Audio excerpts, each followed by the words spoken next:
Hello दोस्तों, मेरा नाम है नौशाद खान और मैं आपका स्वागत करता हूं आपके यूट्यूब चैनल पर। क्या आपको इंग्लिश समझ नहीं आती? क्या आप कुछ शब्द ऐसे हैं जो समझ नहीं पाते? क्या आप समझ पाते हैं मगर बोल नहीं पाते? क्या आपको इंग्लिश बोलने में परेशानी होती है?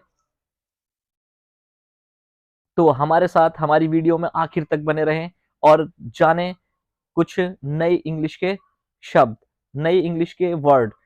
तो स्टार्ट करते हैं। देखिए, सबसे पहला सेंटेंस हमारा लिखा है व्हाट्सअप। ये व्हाट्सअप क्या है? ये व्हाट्सअप कौन सा व्हाट्सअप जो हम अपने फोनों में यूज करते हैं वो व्हाट्सअप? नो नो नो, नहीं, तो आप बिल्कुल गलत हैं। ये हाउ आर यू यानी कि आप कैसे हैं। ये हाउ आर यू है यानी आप कैसे हैं। ये जो आप पहला ये देख रहे हैं हाउ आर यू, तो हाउ आर यू का मतलब मेरे साथ साथ बोले how are you. How are you, तो हम पहले हाउ आर यू ज्यादा बोलते थे और अब जैसे जैसे आगे जनरेशन बढ़ रही है तो ये हाउ आर यू थोड़ा थोड़ा गायब होता जा रहा है। अब जो भी इंसान आपस में मिलते हैं तो बोलते हैं व्हाट्सअप। How man what's up. तो व्हाट्सअप का मतलब होता है कि आप कैसे हो। तो अगला जो है, अगला हमारा है नो प्रॉब्लम। पहले लोग बाग बोलते थे नो प्रॉब्लम, अगर कोई भी बात है, कुछ भी कहीं पर जाना है कहीं पर आना है तो उसे बोलते थे नो प्रॉब्लम, हो जाएगा ये काम। तो मगर अब ऐसा नहीं है, अब कुछ नई तब्दीली आ रही है, नई इंग्लिश में नया सब कुछ हो रहा है। तो नो बिग्गी बोलते हैं अब, नो बिग्गी, नो बिग्गी। नो बिग्गी का मतलब कोई प्रॉब्लम नहीं, सब हो जाएगा। तो ये मतलब इस तरीके से। देखिए, हमारा तीसरा सेंटेंस है आई विल पे द बिल। अरे ये क्या, ये आई विल जो लिखा हुआ है, ये वाला जो विल डबल एल लगा हुआ है इसमें, इधर वाले में, तो ये डबल एल क्या है? ये विल होता है, जहां डबल एल लग जाए वहां पर विल का प्रयोग करते हैं। तो I will pay the bill, तो I will pay the bill. तो ये यहाँ पर जो है बिल पे करने की बात हो रही है, बिल देने की बात हो रही है। तो देखिए, अब जो है इस तरीके से इस सेंटेंस को बोलते हैं। अब जो है इस सेंटेंस को इस तरीके से बोलते हैं कैचअप। कैचअप, तो ये कैचअप, ये नई इंग्लिश आ रही है तो ये आपको सीखनी पड़ेगी। तो ये आप अपने याद करें, धीरे धीरे धीरे धीरे बोले अपने, अपनी डेली रूटीन में धीरे धीरे लेके आए कि कैच ऑन मी। तो हम बाद में बोलेंगे इट्स ऑन मी। ठीक है, तो अब आप जो है आगे चलते हैं। It's on me. तो I don't know, I don't know. तो आई डोंट नो जो है पहले बहुत ज्यादा बोला जाता था। आई डोंट नो कि मुझे नहीं पता, आई आई डोंट नो मैं नहीं जानता। आई डोंट नो कि नो बोलते हैं जानने को। तो आई डोंट नो का मतलब होता है कि मैं नहीं जानता। तो अब हम उसे ही बोलते हैं it beats me. It beats me, it beats me, it beats me, ये लिखा हुआ ए यहाँ पर। तो इट बीट्स मी, तो मैं नहीं जानता। इट्स, इट बीट्स मी।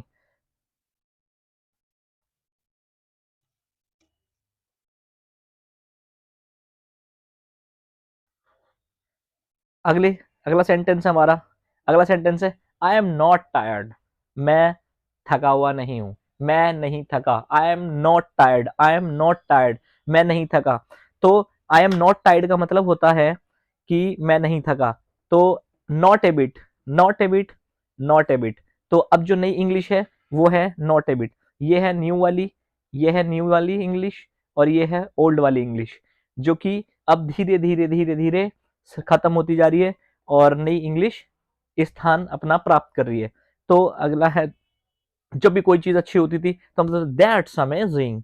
तो अगले सेंटेंस की तरफ, दैट्स अमेजिंग। जब भी कुछ चीज मतलब हमने ऐसी देखी अमेजिंग वाली तो हम बोलते दैट्स अमेजिंग, क्या चीज है।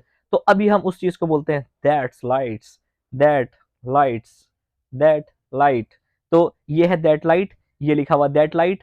और अब देखिए hurry up, hurry up, hurry up तो आपने सुना होगा, हरी अप जल्दी करो, हरी अप जल्दी करो, हरी अप, हरी अप। तो ये जल्दी करो क्या है, क्या है जल्दी करो? तो जल्दी करो मतलब होता है अगर कोई भी काम आप जल्दी करने को कह रहे हैं या किसी से यूं कह रहे हैं कि आप जल्दी करिए इस काम को, है ना, और थोड़ा जल्दी है, थोड़ा हाथ चला के, थोड़ा मतलब इस तरीके से बोलते हैं अपनी अपनी भाषा में। तो उसे हम बोले चॉप चॉप, उसे बोलते chop chop, chop chop, chop chop. तो चॉप चॉप का मतलब होता है ये है चॉप चॉप, ये वाला सेंटेंस है चॉप चॉप। तो चॉप चॉप का मतलब जो है वो होता है जल्दी करो, जल्दी करो। तो ये नई इंग्लिश थी। तो अब जिस तरीके से हमने ये सीखा, अगर से आप इसे अच्छे तरीके से और अपने अंदर इसे एग्जॉस्ट करना चाहते हैं, तो आप क्या काम करेंगे? इसे बोलेंगे, इसे बोलेंगे, इसे बोलेंगे। जब आप इसे बोलेंगे तो आप इसे धीरे धीरे धीरे धीरे डेली वेज बोलने लगेंगे। तो आप इसे बोलना स्टार्ट करिए। आप जो है अगला सेक्शन तो जो ये लिखा है इम्मा, इम्मा, ये इम्मा क्या है?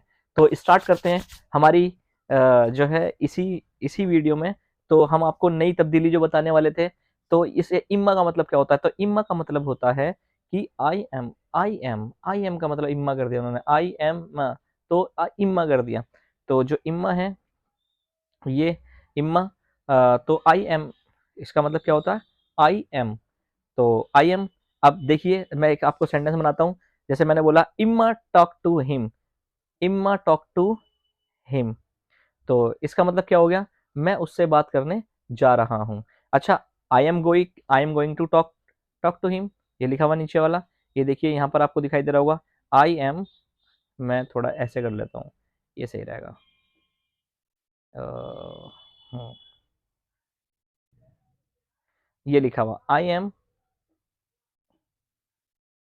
ये रहा, I am going to talk to him. तो अब क्या कहता है कि मैं उससे बात करने जा रहा हूँ। ठीक है, अच्छा जैसे अब हम इसे नई इंग्लिश में कैसे बोलेंगे? तो हम बोलेंगे imma talk to him, imma talk to him. तो ये मतलब आपको देखना पड़ेगा, थोड़ा इसे सीखना पड़ेगा, है ना? तो इम्मा को याद रखना पड़ेगा। आप इसे नोट डायरी में नोट डाउन करते रहिए। तो हम अगले उस पर चलते हैं। ये है आउटा। ये आउटा क्या होता है? अगर हम कैसे बोलते हैं आउटा, तो ये नई इंग्लिश है। अगर नई इंग्लिश हम किसी से बोलते हैं तो उसे जो नई इंग्लिश हो कहेगा ये क्या है, मगर ये नई इंग्लिश चल रही है, तो इसका मतलब होता है नई इंग्लिश का मतलब आउट ऑफ, आउट ऑफ। अब जैसे आप किसी को बोलते हो ना, यहाँ बोल दो get outta here, get outta here, get out, get out ऐसे हम बोलते हैं। तो यहाँ पर हमें बोलना है गेट आउटा हेयर। तो इसका मतलब होता है गेट आउट, यहाँ से चले जाओ। हम कहते हैं ना जैसे बहुत दफा, और आपने देखा सुना भी होगा गेट आउट, गेट आउट, तो ये वही वाला गेट आउट है, बस थोड़ा सा डिफरेंट, इसमें थोड़ा सा चेंजेस हो गया है। तो गेट आउट ऑफ हेयर, यहाँ से तुम चले जाओ, जो हेयर हो गया। ठीक है, अब जो है अगला है, अगला हम देखते हैं अगला क्या आता है। अगला है किंडा। अरे ये किंडा क्या है भाई? ये भी नई इंग्लिश है भाइयों, ये भी नई इंग्लिश में तब्दीली आई है। तो किंडा का मतलब होता है काइंड ऑफ, जैसे इसके नीचे लिखा हुआ दिखाई दे रहा है। इसका एग्जाम्पल, एग्जाम्पल मैं बताता हूँ, you are a kinda weird, you are a kinda weird. तो एग्जाम्पल है, इसका एग्जाम्पल है यू आर किंडा वियर्ड। इसका एग्जाम्पल है तुम थोड़े अजीब हो। तो वियर्ड अजीब हो, तुम थोड़े अजीब हो। अच्छा, जो अब हम अपनी भाषा में बोलेंगे काइंड ऑफ बोलेंगे, तो उसे कैसे बोलेंगे? You are a kind of weird, you are a kind of weird. तो हम इसे इस तरीके से बोल सकते हैं, तुम थोड़े अजीब हो। ठीक है, तो एक ही बात है, दोनों का मतलब एक ही है, बस काइंड ऑफ को कर दिया है किंडा। और बहुत सारी नई इंग्लिश ऐसी है जो चेंज हो रही है धीरे धीरे। मैं आपको ऐसे ही वीडियो में, आप मेरे साथ लास्ट तक बने रहे। तो अगर आपको इंग्लिश में थोड़ी सी प्रॉब्लम, ज्यादा प्रॉब्लम, या नए शब्दों में प्रॉब्लम होती है, नए वर्डों में प्रॉब्लम होती है, मीनिंग में प्रॉब्लम होती है, मीनिंग सब चीज में तो मैं आपको वो कंप्लीट करा दूंगा। अगला है हमारा गोट्टा। अरे वाह भाई, गोट्टा क्या होता है? गोट्टा का मतलब होता है गॉट टू, गोट्टा का मतलब होता है गॉट टू। अच्छा, गॉट जो है बहुत सारी जगह लगता है, मगर जहां इसके सामने टू लग जाता है वहां इसका जो मीनिंग है थोड़ा सा बदल जाता है। गोट्टा, गोट्टा का मतलब होता है गॉट टू, इसका मतलब होता है आई हैव। अभी देखिए नीचे वाला एग्जांपल में, नीचे पहले वाला दे रखा है जिसमें खाली वीई दे रखा है ना, तो ये वीई का मतलब होता है हैव।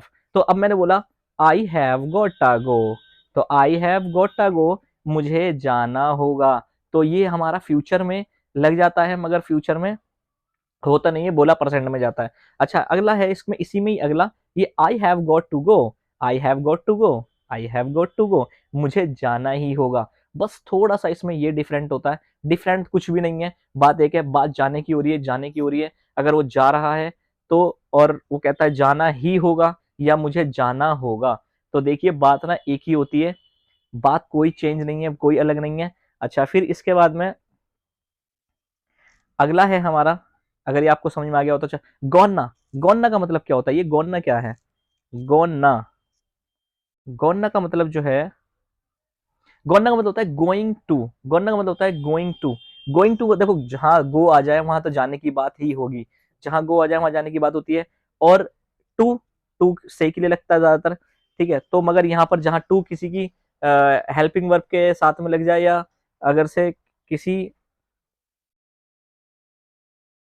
तो हम बोलेंगे उसे क्या, गोना, तो गोना गो टू।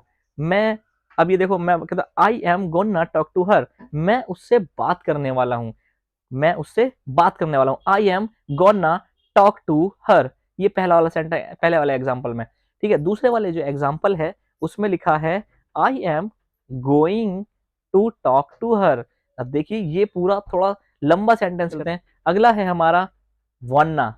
देखिए वन्ना मेरे बड़ा अच्छा सेंटेंस लगता है। वन्ना, वन्ना मतलब होता है वांट टू, वन्ना का मतलब होता है वांट टू। तो वांट टू, वांट टू क्या होता है, कैसे, अब जैसे मान लो मैं बोलता हूँ they wanna play with us, they wanna play with, तो इसका मतलब क्या हो गया, वे हमारे साथ खेलना चाहते हैं, वे हमारे साथ खेलना चाहते हैं, वे हमारे साथ खेलना चाहते हैं।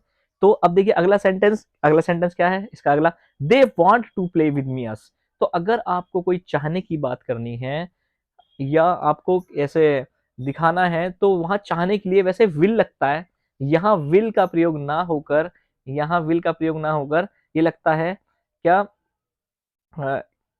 दे want to play us, they want to play us. तो ये जो है हमारी जो इंग्लिश है उसमें चेंजेस जो आया है वो काफ़ी चेंजेस आया है, काफ़ी बदलाव हमारी इंग्लिश में देखने को मिला है। तो मैंने ये आपके साथ में शेयर करा, आपके साथ में जो कुछ नई इंग्लिश देखी वो थोड़ा शेयर करी, और मुझे ऐसा लगता है कि आपको ये वीडियो पसंद आई होगी। मेरे पास आपके लिए बहुत सारा कुछ है इंग्लिश में बताने के लिए। कि अगर आपको हमारी वीडियो अच्छी लग रही है तो आप इसे लाइक, शेयर, कमेंट्स, आपका बहुत बहुत धन्यवाद। मुझे लगता है आप काफ़ी इंटरेस्टेड हो। अगर आपने मेरी वीडियो यहाँ लास्ट तक देखी है तो आपका सह धन्यवाद।